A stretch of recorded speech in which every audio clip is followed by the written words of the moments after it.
Hello everyone, good morning. দেখো আজকে সকালটা শুরু করলাম গোলা রুটি আর সস দিয়ে। আজকে না আর কিছু রুটি ফুটি করতে ইচ্ছা করছিল না, তার জন্য এই পন্থা। চুপচাপ জল দিয়ে ভালো করে গোলো, সব রকম জিনিস দিয়ে তারপরে তাওয়াতে দিলেই হয়ে যায় তৈরি। তারপরে মাছের মধ্যে আনা হয়েছিল বাটা মাছ আর ছোট ছোট চুনো মাছ।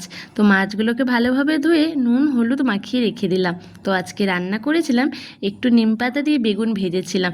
বেগুনটা একটু না গলে গলে গেছে, ঢাকা দিয়ে দিয়েছিলাম বলে।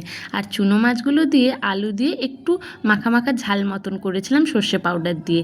আর যে বাটা মাছগুলো সেগুলো লাউ ডাঁটা দিয়ে পাতলা ঝোল করেছি।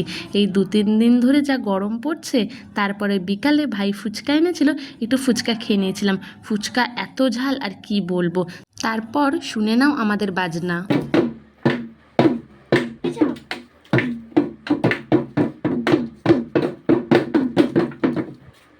এটা হলো সেই বাচ্চা, মানে আমার দিদির ছেলে। তো কেমন বাজালো কমেন্ট করে জানিও। তো ব্যাস, আজকের এখানেই শেষ করলাম।